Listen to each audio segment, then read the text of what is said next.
What's up, everyone? This is Noa Dalzell, and I'm here with a live episode of You Got Boston, live from the Auerbach Center, where the Celtics just gave us a little media availability here 2 days before Game 1 of the second round against the Knicks. And I haven't done one of these live shows where I answer questions in a couple of weeks, so I figured in between these two rounds, post Orlando Magic 5-game series and before the conference semifinals against New York, I'd jump on here at practice, share a little bit about what we learned today, what we heard. We heard from Joe Mazzulla, Jaylen Brown, and Kristaps Porzingis. We got to watch a little bit of guys working out, shooting around as we typically do. And Celtics are off tomorrow, and then the next round begins on Monday.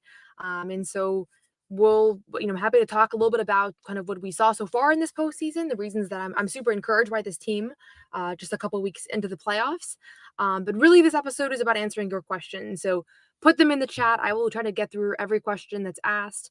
Got a couple minutes, I got about half an hour here to do that. And as always, we have post-game coverage on CLNS Media, on the Garden Report show. We have YouTube pressers all uploaded. So if you want to hear directly what the players had to say, you can catch all of that as well. And so really excited to I'll just start at the top. I think we heard from Kristaps Porzingis, who's excited to go back against New York, a team that obviously he played for, a team that drafted him. From a health standpoint, I'll just start at the top. Updates were very positive today. Jaylen Brown hasn't loved talking a ton about his knee, which is understandable, but today he gave us the most comprehensive update that he's given us in a while.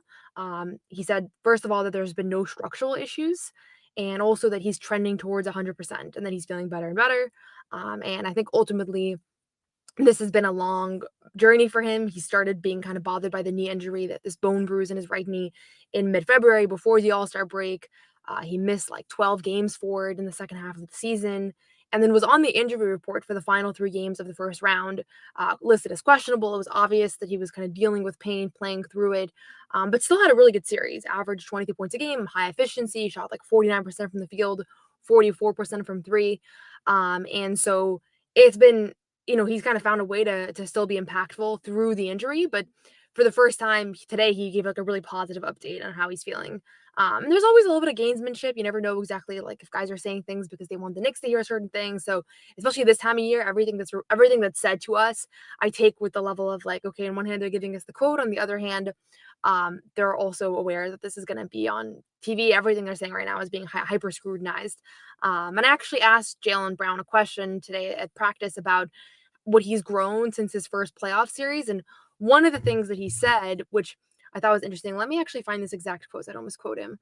Um, he said he basically discussed how he's learned about the power of what to say and what not to say. So he said there's certain things you show, there's certain things you don't show, because ultimately everybody's watching. You let people think one thing and then you ultimately hit them over the head. And when he said that, I was like, is that related to his injury or game planning? I'm not exactly sure. But yeah, so that's the Jaylen Brown update. That was very positive. I expect him to be a go for game 1 of the next round on Monday. It's a 7 p.m. tip. And then Wednesday, they play game 2. And then they have a couple days off before game 3 on that Saturday. So that's the schedule right now coming up. I see a couple questions here about Drew Holiday. Any updates on Drew? How did Drew look? I've been getting a lot of questions about this. So we didn't see Drew at all at practice today, and that's not cause for concern. I think every guy has a different workout routine. I'll just explain this because I post a lot of clips on Twitter and I think it's worth knowing. We get to see the last like 15 minutes of practice, which typically practice is like not actually happening anymore. It's just guys doing individual work. So there are some guys that we always see, like Jason Tatum and Jaylen Brown, work out after every practice.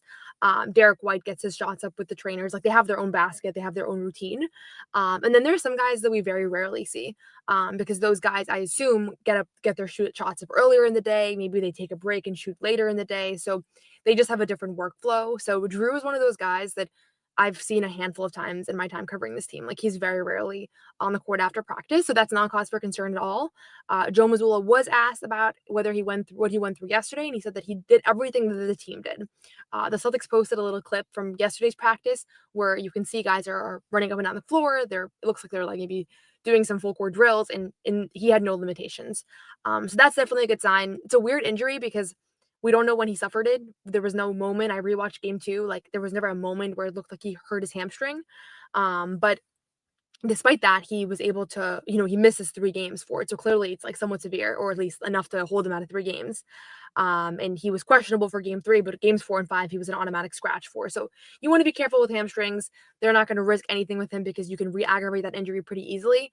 But right now, if I had to guess, I think he'll play in game 1. Maybe he'll be like, tomorrow the injury report will come out, and it'll be, he'll probably be on it. I would imagine he's probably questionable. If I had to guess, this is, again, we don't really know. So generally speaking, that was positive to hear that he participated, whereas Joe could have said, he really didn't do much. So yeah. And the rest has definitely been huge. I see a comment here, like the fact that they didn't go 6 games. Jaylen Brown talked about it after game 5, but they took care of business. New York had 1 extra game, so they have a little bit more rest than New York.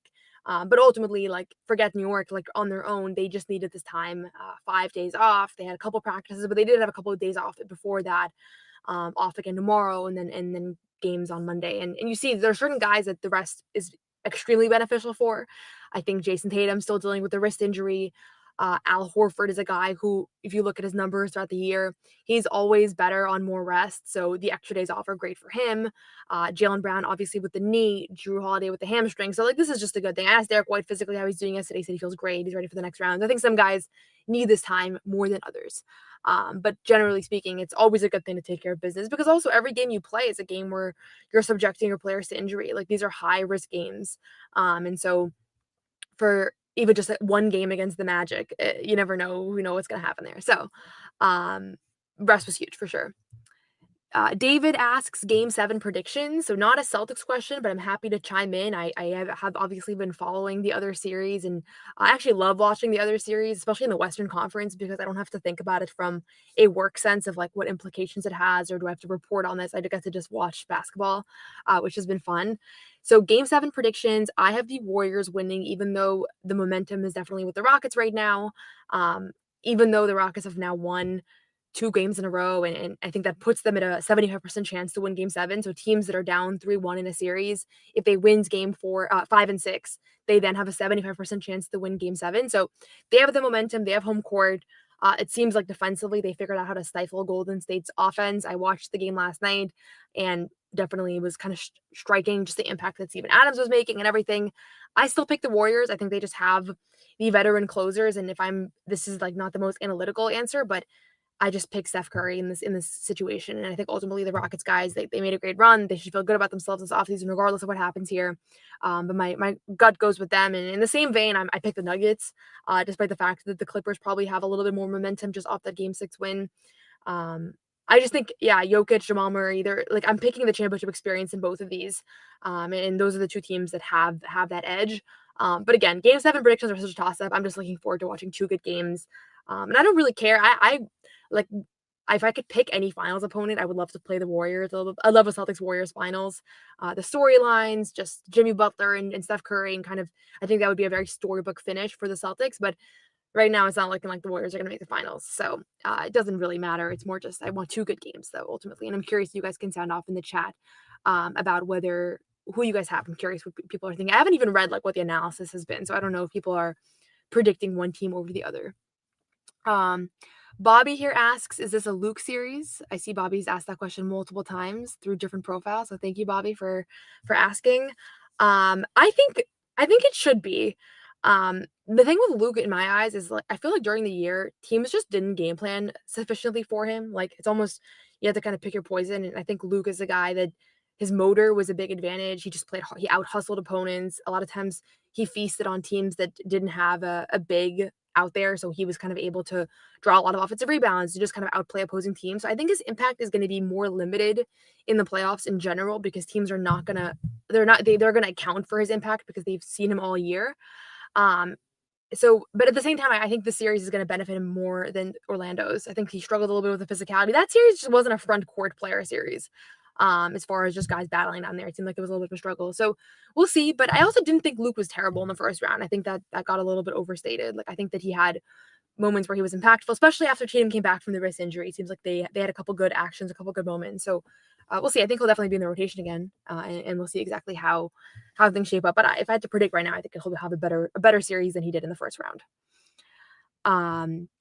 And thank you, Tom, as always, for watching. Another Drew question. I do think he'll be back early in the series. I think if not game 1, he'll be back by game 2 or 3. I'd be surprised if he's held out longer than that, just based off what we're hearing right now. But again, Drew's injury is like a total toss-up because we have such limited information and we haven't seen him do anything, so we don't know. Question here about the trade discussions. Do you think the trade discussions will become a distraction for anyone during the remaining rounds? Jaylen, for example, seemed bothered in the past when his name would always come up. So I'll say a couple things about this. First of all, I think it's really stupid that we're having trade discussions in May in the midst of a playoff run, for a championship contending team. There are 20 teams that are no longer playing basketball right now. There are 10 that still are. The ones that still are, the discussion should be exclusively focused on the games that are being played and the series that's upcoming and the awards that are being won and all the things that are currently happening.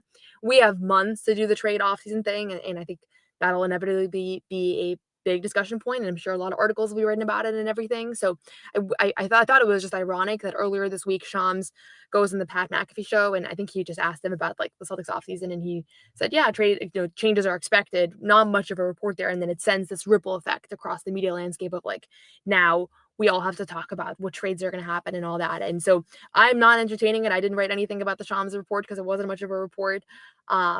At the same time, it's inevitable that that there is noise, there is discussion. I don't think that it'll become a discussion in the locker room because again, there are no specific reports, no specific names came up. If people want to say their own names, it's just random people at home that are reporters that can guess, but there has not been any substantive reporting. If right now there was a report that said the Celtics are offering Jaylen Brown this summer to these teams and there was actually substance, then yes, I think it inevitably becomes a discussion. It inevitably becomes distracting, even if you try to rise above that. But the stuff that's been said is like these players are pros. They know that. They understand the salary cap. They understand the second apron.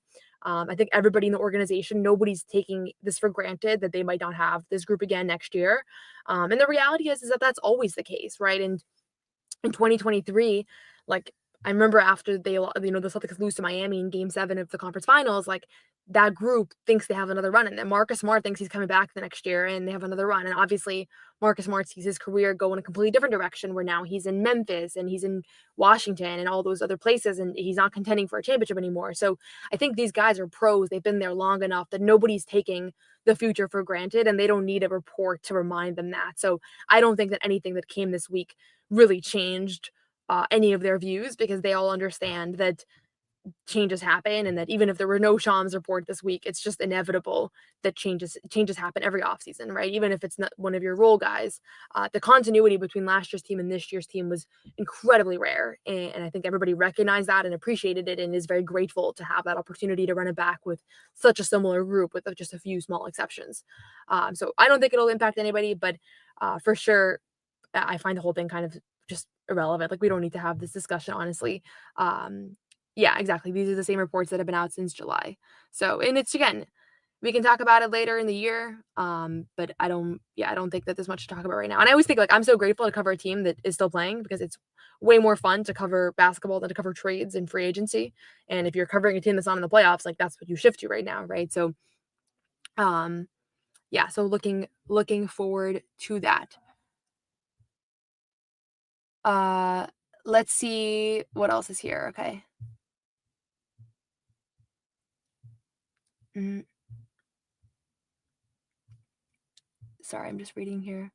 Yeah, the double bigs thing has been interesting. Sorry, this is more of a comment, but it seems like everybody is trying and finding success with a double big. It's I think that was a big league trend this year and seeing the Rockets find success against it. I feel really confident in the Celtics' chances against the Warriors in the finals. That's part of why I want that finals matchup because I think that it would benefit the Celtics. But I think there's a lot of reasons. But based on how I think exploitable they have been by a Rockets team that's pretty limited, they don't have any like great, mega stars.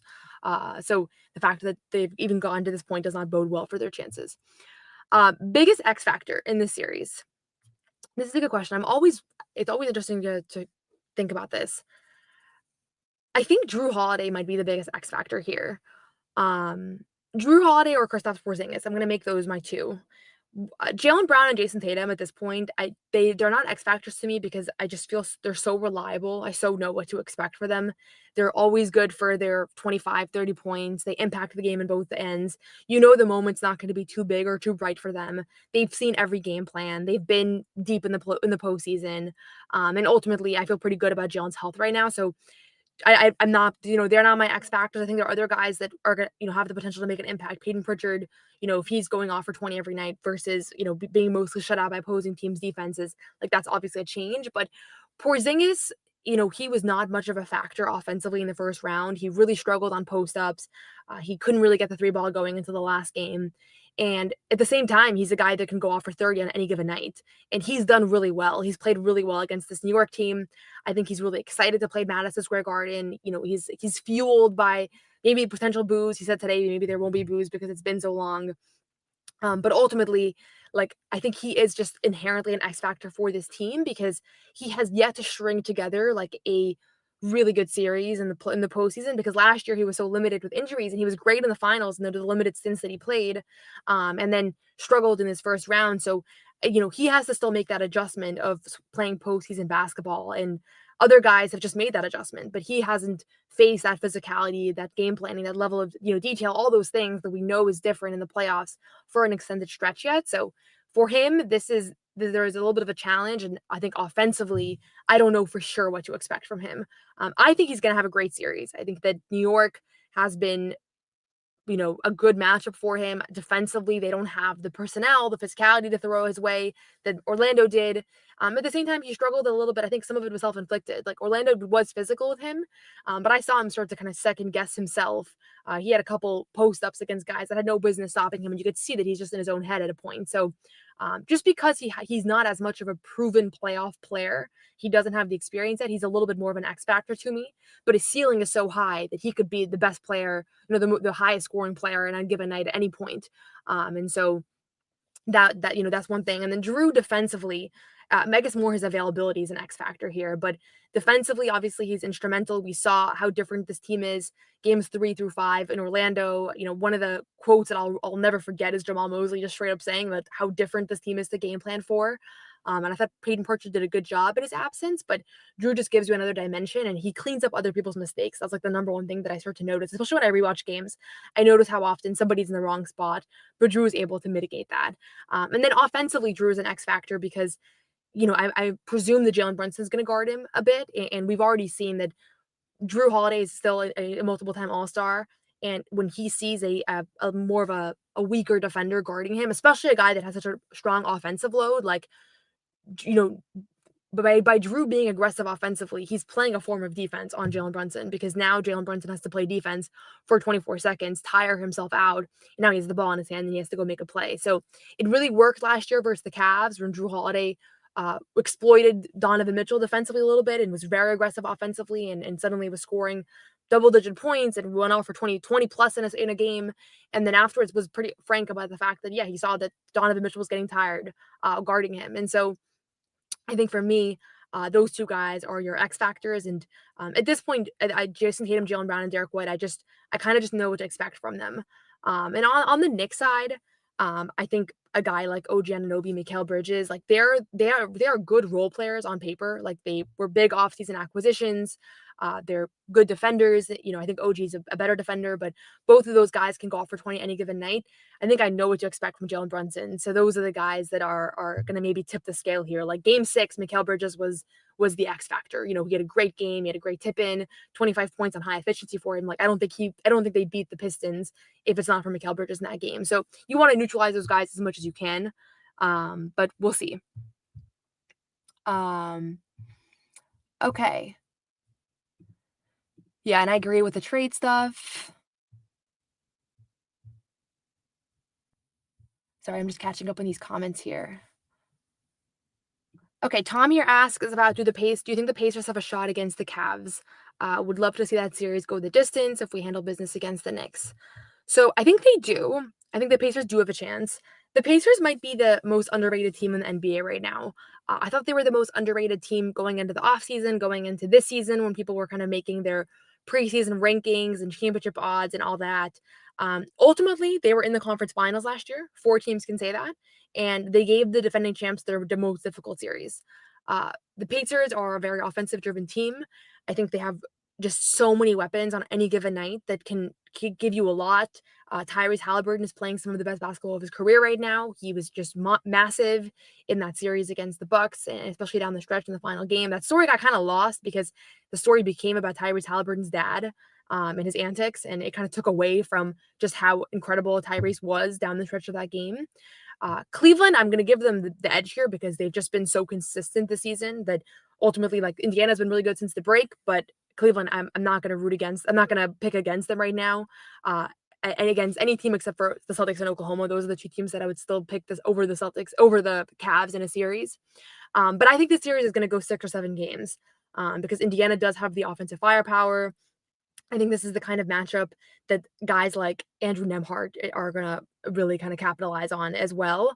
Um, I think Siakam really kind of steps up in these moments. Historically, he has the potential to be a big player for them, but they just have a level of depth. And I think the way that Joe's described it in the past is randomness in their offense. And it's just really hard to know how to game plan against this team. And Tyrese Halliburton went down last year, and this Pacers team was still a handful against the defending champion team that took care of business all postseason long. So I have a lot of respect for them. I think I pick the Cavs, but I think it's going to go. I think it's going to go 7 games, and Cleveland will take care of business at home. But I'd love to see the series go long from a basketball standpoint. I'd love to see more basketball, and then obviously for the Celtics, it definitely benefits them to see either of these teams more banged up. Everybody's focused on the Celtics injuries because they've had more than last year, but Darius Garland didn't miss the game with a toe sprain. Guys are dealing with things. There are new injuries popping up every day, so it's certainly in the Celtics' interest to have whoever they're going to play next be in a long series. So we'll see. And then I know this was to my previous comment about Golden State giving you the most dread. I kind of feel that because just you've seen it firsthand. You've seen Steph Curry eliminate the Celtics. You've seen Jimmy Butler eliminate the Celtics. But wouldn't that make the championship even more rewarding? Like, I feel like that would just be the most storybook finish to the season. Obviously, any championship is sweet, but I think it'd be a lot of fun to see that. So we'll see. We'll see what happens. Right now, it doesn't look like that's where he's headed anyways. That's where they're headed anyways. They've totally kind of lost control of the series against the Rockets, but we'll see. Okay, Marquise here has the official question around my prediction for this series. He has Celtics in 4. I have Celtics in 5. It's really hard to predict a sweep, especially against a team with a ton of talent. A guy like Jaylen Brunson was a big-time player who steps up for the moment. He might win a game single-handedly in the clutch. But I'm not going to give New York more than 1 game because I do think there's a substantial gap between these two teams. New York did have the 5th best record in the league this season. The only teams that had a better record were Oklahoma, Cleveland, Boston, and Houston. So, I do think because they struggled against Boston and, the Celtics swept them during the regular season, 3 games pretty sizable. 1 was an overtime win. I think that Celtics fans have a ton of confidence against New York because what they remember from seeing these two teams play is that it's been really lopsided. But the Knicks won a ton of games this year, like the 5th best record out of 30 teams. They're a serious team, and they have a ton of talent. Karl-Anthony Towns, Jaylen Brunson, both all-star players, first-team All-NBA level players, second-team All-NBA level players. And I think they're going to make the series competitive. So I've seen a lot of people be very confident. I'm very confident in the Celtics advancing, and I'm very confident in them doing it in 5 or 6 games. My pick is 5. But I think these games are all going to be a battle. I don't expect, 3 blowouts like we saw during the regular season. And obviously the mental focus is serious, but I have a lot of faith in this team not overlooking opponents anymore. I know there was a trope around the Celtics team that was accurate, years back, Joe's first season when, the Hawks took them to 6 games and the 76ers took them to 7 games. They didn't have that instinct in years past, but this year's team has that. And if you look at their record against below 500 teams this year, they were phenomenal. If you look at their postseason from last year, they were phenomenal. They do ultimately take care of business. I think that Magic series kind of showed that. As much as there were moments of struggle, ultimately they do win in 5, and they did blow them out in 2 of the 4 wins. And so it's going to be a nerve-wracking series to watch. It's not going to be you sit back and watch the Celtics blow out the Knicks 4 times. But I do think from a coaching standpoint, there's a gap. And then also, I don't think they actually have answers for Jason Tatum and Jaylen Brown. And they do have better wing defenders than most teams. Mikal Bridges, I don't think is kind of what he's touted as defensively from what I've seen him play. And I'm sure I'll get to know him better in this series and see kind of what his strengths and weaknesses are. But if they tried I just saw how many clean looks from three the Pistons got, and granted, the Pistons are not the 3-point shooting team the Celtics are, but even still, I was like salivating watching that, being like, Celtics are going to just love the amount of 3-point attempts they're going to be able to get off against this team. And I don't think that New York has the personnel to take away the three ball. And they do have exploitable defenders. We talk about the killer whale offense. It's all about, can you exploit certain defenders on the opposing side? New York has those guys. I'm thinking Jalen Brunson, Karl Anthony Towns pick and roll, and there's a lot of options there. Question about Pritchard blowing up offensively in the series. I ultimately think, he's a little bit of an X factor. I didn't pick him as one of my X factors, but I think that he's going to be good for 10, 12 points a night. He averaged 9.2 in that first round series. He was very efficient. Obviously was very limited in the games 3 and 4, but if he can get a shot up, he's not in a slump at all. This has been a little bit of a misconception. A lot of people have asked me about whether Pritchard and Hauser are in a shooting slump. I feel like every time I've done a radio hit over the last few days, that's been like, how did they get out of their shooting slump? They both shot 50% from the field in that round. It's just about getting them those looks. And if New York wants to eliminate Sam Hauser and Peyton Pritchard in their 3-point attempts, and that's their priority, then we're going to see Jason Tatum and Jaylen Brown cook again, for lack of a better term. They're going to have, average 35, kind of have score at will.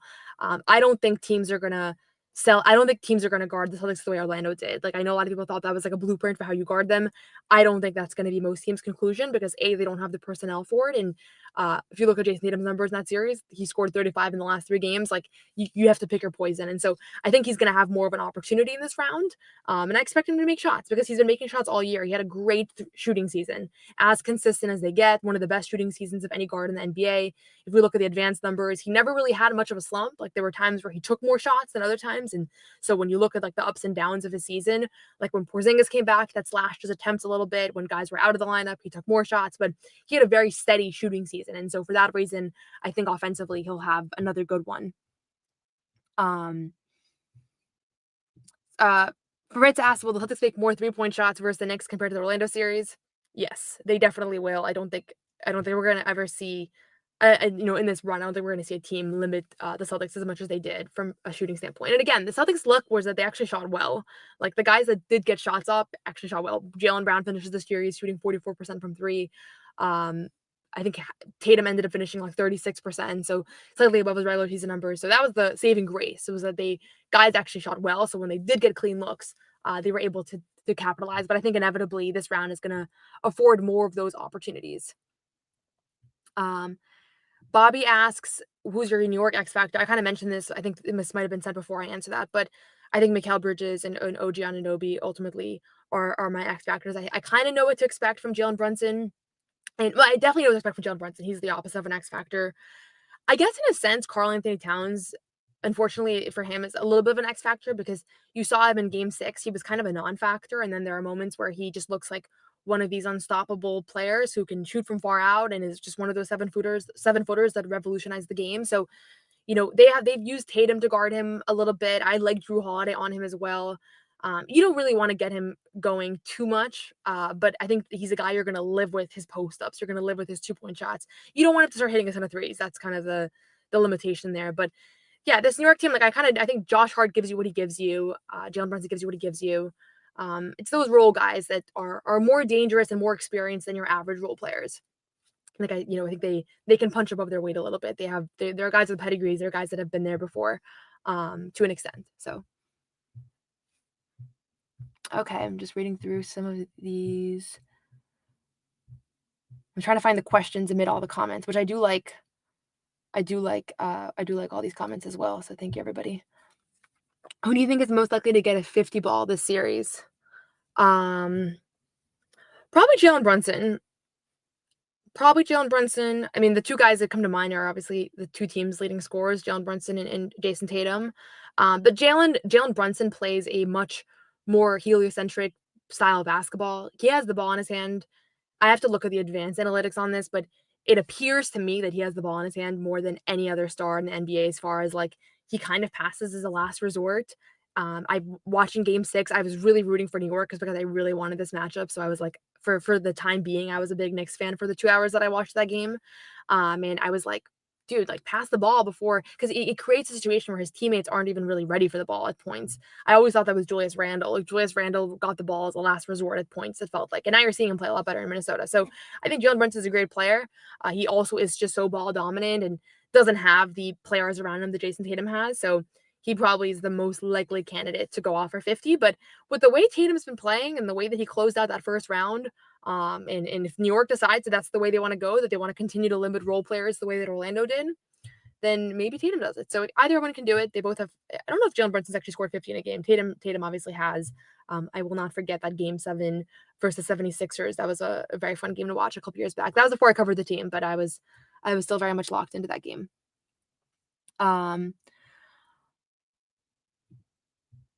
Question here: will Al continue to be dominant? This I love talking about Al Horford, so I'll definitely answer this one.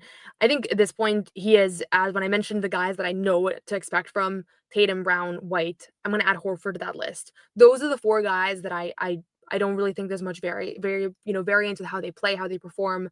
If you look at Al Horford in the first round, he was just phenomenal. The box score never does him justice. One of my favorite quotes out of the first round was when Joe Mazzulla said that they need a separate box score for guys like Al for all the things that he does. So he'll keep doing those things. He steps up for big moments, and Al Horford in Madison Square Garden in the playoffs is like peak Al Horford.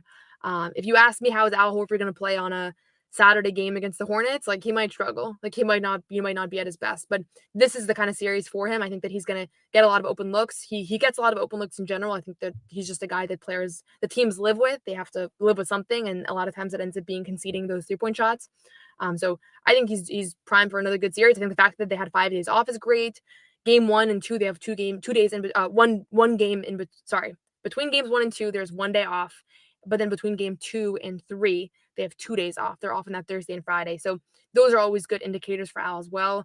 As the playoffs get deeper, obviously there's more mileage on him, but also he benefits from those 2 days off nights. So like in the finals, I think he benefited from that. So I expect him to continue playing well. It's pretty remarkable when you think about it. I don't want to jinx anything, but when you think about his health and his dependability, he's been such a dependable player for this team, so available. It's just slots into the starting lineup on any given night when they need anybody's out, right? Tatum's out, Al slots in and it does well. Jaylen, Drew, whoever else it is. So he's like a 6 starter at this point. That's why we say the top 6 because it feels like he should be one of the starting 5. So I think Al's in a good shape here. Do I expect to travel to New York twice? I'm actually traveling to New York twice because in between games 3 and 4, I'm going back to Boston because my brother is graduating college and it's Mother's Day. So I was like a double whammy. I'll come home and be a good family member. So I'm traveling to New York twice regardless, but I did book train tickets for game 6 because they were fundable and it's easy to do that, but I don't expect to make that trip. Again, I've said this before, but I started covering this team last year. So far, I've never seen a series go beyond 5 games. They completed every series last year in 5 games with the exception of 1 sweep, and then this year 5-game series. So I'm programmed to always think everything's going 5 games. The first time I have to go back to a game 6 on the road, I'm going to be startled. So I don't expect it, but I do have my train book just in case because it's a little bit cheaper that way. Okay, and thank you guys. This is when I was talking about Brunson. Thank you for the fact checking. So the most he scored in a playoff game of the peers is 46 points against the Sixers. This is a question. This is a comment, but the bench is the biggest X factor because the starters are almost similar in talent, but I give the Celtics a slighter edge. I think the Celtics have the edge with the bench. I think the Knicks bench was pretty non-existent in the first round. Guys that can hurt you are Miles McBride. Campaign had some big moments. I think it was game 1 that he went on that big fourth quarter run early on. But overall, this is a team that heavily relies on their starters, and I think will continue to do so.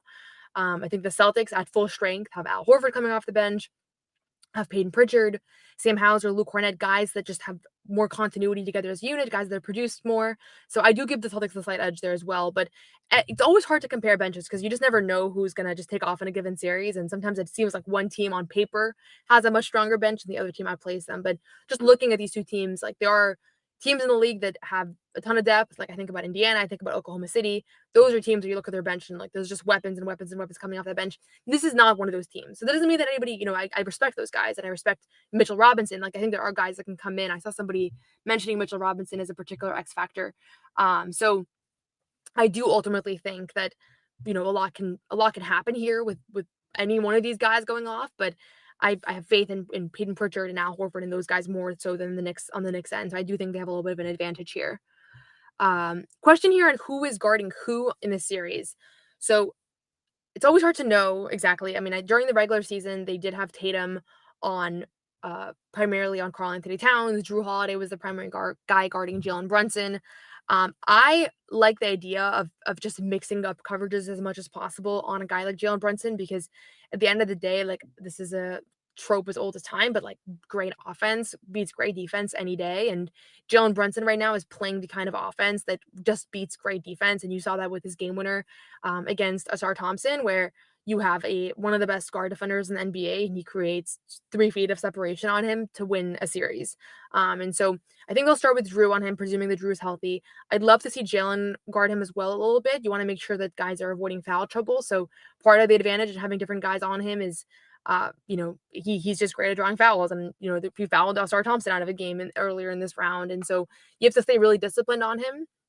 I imagine that they're going to use a Porzingis to guard somebody like Josh Hart and kind of live with his 3-point attempts. But Jaylen Brown said today at practice, that stuff can change throughout a series. And so you don't want to get too comfortable in that sort of thing where you're just conceding open threes. And now next thing you know, Josh Hart is shooting 40% on the series. And he's a guy that I definitely think has the ability to go off. And so, those are kind of the matchups that I'm thinking from the top. Maybe you have Jaylen take OG or Mikal Bridges, but I think you're going to end up seeing a little bit of Jaylen Brown on Jaylen Brunson. Nobody likes to guard the small guys. Drew Holiday has been open about it. They're frustrating to play against. They have all these tricks up their sleeves. Jaylen likes to play physical. I think he likes to guard the slower players that he can kind of use his strength against the Luka Doncic's of the world, the James Hardens. But I think you might end up seeing him on a little bit of everybody. I like Drew Holiday on Karl-Anthony Towns a lot. I think he really frustrates him. It's probably not how they're going to start, but I think you're going to see a lot of mixed coverages here because the Celtics can do a lot defensively against this team. There's a lot of options on how this can go. Okay, I'm going to answer one last question here, and then I'm going to wrap up. And I really appreciate everybody actually, I'm going to answer the last few questions here. Do you think we would trade Hauser for McBride? It's an interesting question. I don't think so, just straight up. Like, I think if there's nothing else to it, they're going to probably try to probably not. But I really like Miles McBride. He didn't play well in the first round. I don't know. I'm actually not going to answer that question because I actually don't know. I have to think more deeply about that. Who wins the series? I got Celtics in 5.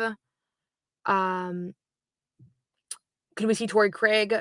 I doubt it because we saw guys be injured in the first round and we didn't see Torrey Craig enter the rotation. We didn't see Baylor Shireman. I think they're going to keep a 9-man rotation at full strength. That's a lot of players. If you have Al, Luke, and Sam and Peyton coming off the bench, that's already a lot of players. So I doubt that we're going to see I doubt we're going to see anybody else enter the rotation unless there's like dramatic injuries, which I hope we don't see. But you never know. They might throw in an X factor. When we saw Shea Brissett have moments versus the Pacers last year, Xavier Tillman in the finals. So like there are opportunities, but nothing that I've seen so far with the way rotations and subs have been points to seeing a guy like him play during the season. So we'll see. Will Derek White average more than a block per game? Sure, why not? Derek White's one of the best transition defenders, guard blockers in NBA history. So I think he'll have some opportunities. But even if not, like I do think we need to revamp the box score because I really want altered shots to have some sort of measure on the box score when you are defending at the rim and clearly are the reason for a shot being way off. Like I wish there was a metric for that because that sometimes is better than a block because you can get the rebound more easily. So Derek will be a stud defensively regardless. That's just kind of what we've come to expect from him at this point. And I would love to see Baylor Shireman too. He's such a fun player to watch. I'm a big fan of his. I think he had an awesome March and awesome kind of close to the season, but I think this might not be his year just yet. He looks good in late game blowout minutes. I think he might get some of those opportunities in the series, probably 1 or 2 games at the very least. But I think next year you're going to see him enter the rotation. I think he's going to be a legitimate rotation player for them next year. One way or another. And so this year was kind of like acclimate, learn the system, speed up your shot a little bit, get a little bit stronger, get some NBA experience. I think next year is going to be the year where they actually rely on him a little bit, both during the season and potentially in the playoffs. So I don't think he's far off, but I would be surprised if it ends up this season, despite the fact that he's such a fun player that I know the fan base has really enjoyed watching so far. So That's it for now. We did about 40 minutes. I really appreciate all the questions. It's fun to do these. I like doing the post game podcast. I like recapping the games that I've been doing for encouraging things after each game. But I will say it's always more fun to just answer your questions and to be on here live. It's a blast. But I usually do the show at like 1 a.m. So by then going live would be too late. But do subscribe to the podcast. It's the You Got Boston podcast on YouTube, Apple, Spotify, on all of those. And then also we have all of our post game coverage on CLNS Media, Garden Report after every show. So if you haven't watched the Garden Report, I'm assuming you have. Everybody watches the Garden Report, but you can catch us there as well. And then if you want to hear, like, I always have loved, even when I was just like a kid watching the Celtics, I would always watch all the post game press conferences. Maybe that's why I became a reporter. But you can watch every word that's said. You can watch it for yourself. I encourage you to read everybody's articles, but sometimes it's nice to know how players say different things. And so that's why I like video clips, because you can see the intonation, that if they were smiling, whatever, if there was a joke. So you can watch all those on CLNS Media as well. And then quick shout out to our friends over at Game Time. Game Time is the best ticketing app. I use Game Time. I'm probably going to get my family some tickets for some games in this series. If they're watching, then it could happen at any point. But I will probably get some playoff tickets. Right now, I'm just looking up tickets for the first round. Let's look at how these prices are looking. The good thing about Game Time, it's on prices. There's no surprise fees or anything like that. And my favorite thing is you can see what the court looks like from the seats you get. So look at these prices. Game 1, $247. Game 2, $272. So much more expensive in New York. New York Game 3, $509. So normally TD Garden is the more expensive arena in a series. But in this case, it's actually Madison Square Garden is almost twice the price. So if you want to go to a game, your best bet is to go to Game 1, and it's gonna get worse from there. So check out Game Time. Use code CLNS for $20 off your first purchase. Terms apply. Use code CLNS for $20 off your first purchase.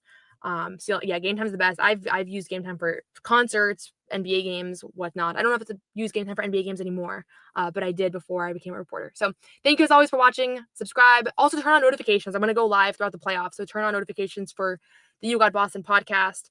And that way, when I do one of these live shows, you can come in and ask questions. And if you're watching this on the replay, you can leave a question in the chat, in the comment section, and I'll answer all the questions there as well. So feel free to do that.